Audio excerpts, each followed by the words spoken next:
और बहस के बाद माननीय न्यायालय द्वारा उमर अंसारी के जमानत प्रार्थना पत्र को वो पैरवी करने वाला था। आपे लोग लगे चलाए, हर चैनल पे चला कि अब्बास की सदस्यता तो खत्म हो गई। इतवार के दिन सचिवालय खोल करके नोटिफिकेशन जारी हुआ, अब उमर लग सकते हैं। तो नतीजा ये हुआ कि उमर शिकंजे में आ गए। अंसारी परिवार से अब्बास अंसारी को थोड़ी राहत मिल जाती है।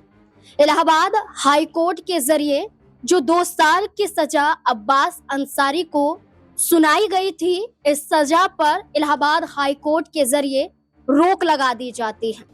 इस रोक के बाद इसे एक बड़ी खुशी, इससे बड़ी एक जीत के रूप में दर्शाया जा रहा है। दावा किया जा रहा है कि अब्बास अंसारी के हक में फैसला आया है और इस हक में फैसला आना यानी कि मऊ सदर विधानसभा सीट पर अब उपचुनाव नहीं होगा, ऐसे दावे किए गए। कहा गया कि अब्बास अंसारी को तो राहत मिल गई, लेकिन क्या इस कड़ी में उनके भाई उमर अंसारी को राहत मिल पाएगी? उमर अंसारी खुद सलाखों के पीछे हैं और ऐसे में बीते दिनों उमर अंसारी के मामले में सुनवाई भी हुई, लेकिन उनकी याचिका को खारिज कर दिया गया। अब याचिका खारिज हुई है तो ऐसे में बड़ा झटका लगा है। उमर अंसारी जेल से अभी तो बाहर नहीं आ पाएंगे, लेकिन साथ ही साथ ये भी कहा जा रहा है कि आखिरकार इसके पीछे की वजह क्या है। अब्बास अंसारी पर भी मामला दर्ज हुआ था हेट स्पीच मामले में, और उमर अंसारी पर भी मामला दर्ज हुआ था फर्जीवाड़े को लेकर। अब उमर अंसारी को राहत कोर्ट से नहीं मिली है। इस संदर्भ में क्या कुछ कहा गया है, इस पर अधिवक्ता यानी कि उमर अंसारी के वकील नीरज द्वारा क्या कहा गया है, ये तो आपको सुनवाएंगे जरूर, लेकिन इससे पहले उमर अंसारी के पूरे मामले पर नजर डाल लेते हैं और जो फैसला आया है उस पर भी। देखिए, गाजीपुर के पूर्व विधायक मुख्तार अंसारी के छोटे बेटे उमर अंसारी को अदालत से बड़ा झटका लगा है।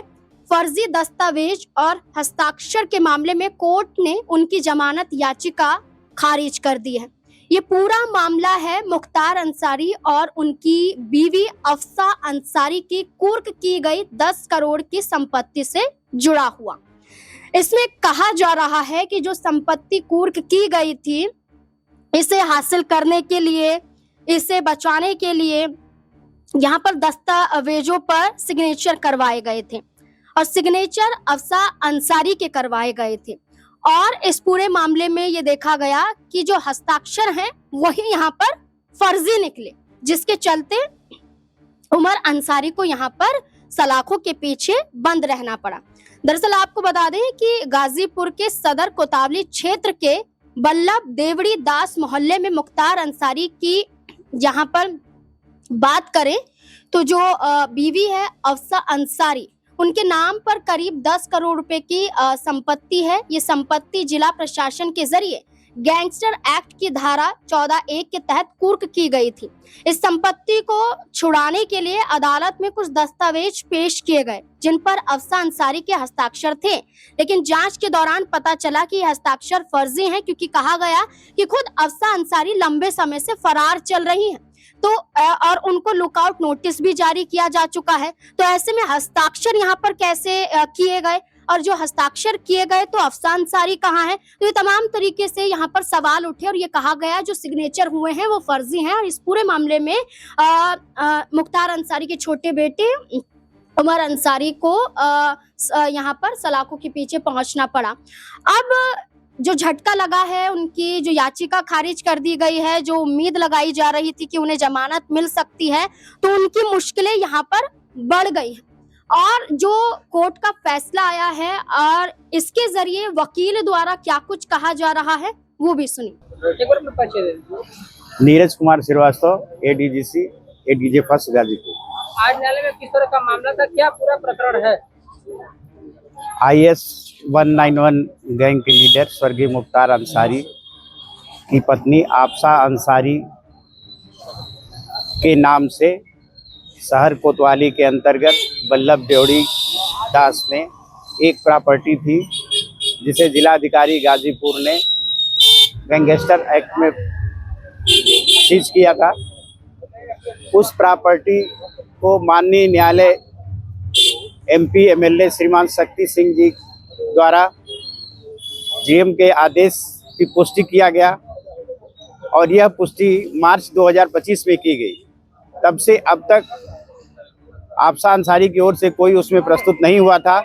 इधर बीच में आफसा अंसारी के लड़के उमर अंसारी ने एक वकालतनामा अपने अधिवक्ता लियाकत अंसारी के माध्यम से न्यायालय में दिया कि मुझे सुन करके इस पर पुनः सुन करके इस पर आर्डर किया जाए।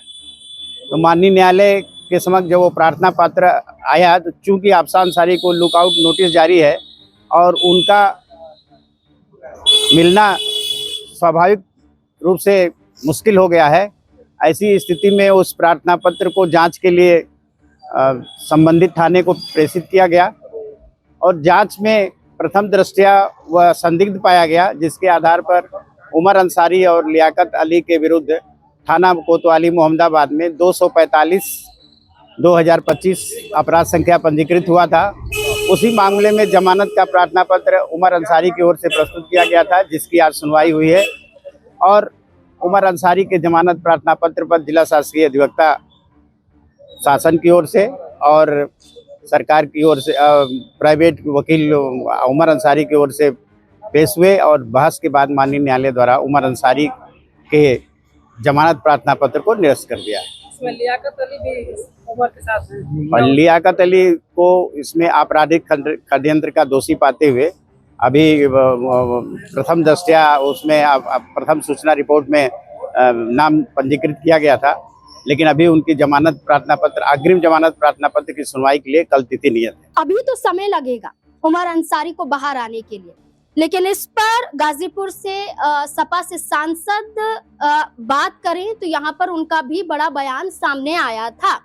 यहाँ पर अफजाल अंसारी की बात करें, उन्होंने खुलकर कहा था कि उमर अंसारी को क्यों यहाँ पर बंद किया गया जेल में, क्यों उन पर मुकदमा चलाया गया और क्यों अब्बास अंसारी के बाद ही उमर अंसारी को पकड़ा गया। मामला पुराना है और हाल फिलहाल में ही उमर अंसारी को शिकंजे में कसा गया। तो ऐसे में अफजाल अंसारी ने भी कई बड़ी बातें कही हैं और आरोप कहीं ना कहीं सरकार पर लगाए हैं। क्या कुछ कहते हुए दिखाई दे रहे हैं, सुनिए जरा। अंसारी की मौत हुई, संदिग्ध मौत हुई, उसके बाद अब्बास अंसारी को जेल और अब जो पुलिस सही करते थे वो उमर अंसारी को भी जेल कर दिया गया। कहा जाता है कि जब जुल्म हद से बढ़ जाता है तो जुल्म का अंत भी हो जाता है। निश्चित रूप से मुख्तार अंसारी के साथ सुनियोजित षड्यंत्र के तहत उत्तर प्रदेश सरकार और उसके अधिकारियों ने लगातार जेल में उन्हें प्रताड़ित किया और षड्यंत्र के तहत उन्हें, हमारा स्पष्ट आरोप है कि उन्हें जेल में स्लो पॉइजन देकर के और बिना इलाज कराए उन्हें मर जाने के लिए मजबूर किया। व्यक्तिगत उन्होंने ही मुझसे ये बात बताई है और जिस दिन उन्होंने बताई थी वो 26 मार्च की तिथि थी। उसी दिन हॉस्पिटल से मिलके बाहर निकल के 5 मिनट के अंदर हमने प्रेस कॉन्फ्रेंस करके ये बात बता दी। मैं आज भी उस बयान पे कायम, अब रह गया सवाल अब्बास अंसारी का। अब्बास अंसारी सरकार के मुखिया की मंशा के विपरीत भारी बहुमत से चुनाव जीत के चले गए थे। हल रहा था, बर्दाश्त नहीं हो रहा था, तो उनके विरुद्ध क्या कि उन्होंने भड़काऊ भाषण दिया। भाषण उनका भड़काऊ था, जिसमें उन्होंने कहा था कि यहाँ जो अधिकारी कुंडली मार के बैठे हुए हैं, लूट घसोट कर रहे हैं, सरकार बन जाएगी तो पहले ट्रांसफर करा के भागना चाहेंगे। हम लोग चाहेंगे कि पहले इन लोगों की जांच हो, उसके बाद ये लोग जाएंगे। इसी को मुद्दा बना के उन लोगों ने मुकदमा भी कायम किया, सजा भी हो गई। अदालतें हैं देश में। आज भी अगर देश के नागरिक की कोई उम्मीद कहीं जीवित है तो अपने देश की न्यायपालिका पर है। भले ही एक न्यायालय से उनके अगेंस्ट में फैसला आया, अपीलीय न्यायालय सेशन कोर्ट से भी उनको राहत नहीं मिली, लेकिन माननीय उच्च न्यायालय में यह प्रकरण सुनवाई पूरी हो चुकी है जजमेंट रिजर्व है, 2-4 दिन के बाद सामने आ जाएगा फैसला। उसका जो फैसला आएगा देखा जाएगा। उमर अंसारी जो कार्रवाई की गई तो क्या उमर अंसारी की जो कार्रवाई है, चूंकि वो पैरवी करने वाला था, आपे लोग लगे चलाए, हर चैनल पे चला कि अब्बास की सदस्यता तो खत्म हो गई। इतवार के दिन सचिवालय खोल करके नोटिफिकेशन जारी हुआ, अब उमर लड़ सकते हैं। तो नतीजा ये हुआ कि उमर शिकंजे में आ गए। देखिए, एक शेर है कि सुरखुरू होता है इंसान ठोकरे खाने के बाद। तो एक है उनके जिंदगी में, जब बुराई के खिलाफ खड़े होना भी है और लड़ना भी है, तो इस तरह के जोखिम सामने आए। अब इस पूरे मामले पर देखना होगा कि आखिरकार अब फैसला क्या होगा। क्या आने वाले समय में उमर अंसारी सलाखों के पीछे से बाहर आएंगे? क्या अब्बास अंसारी और उमर अंसारी मिलकर सुभाषपा का जो साथ था अब्बास अंसारी को, क्या वो छोड़ते हुए दिखाई देंगे? क्या समाजवादी पार्टी की तरफ रुख किया जा सकता है? ऐसे कई बड़े सवाल यहाँ पर खड़े हो जाते हैं। आपको क्या लगता है? दोनों भाइयों को लेकर, अब्बास अंसारी और उमर अंसारी को लेकर अपना बयान कमेंट सेक्शन में जरूर दें। देखते रहे SPN9 न्यूज। धन्यवाद।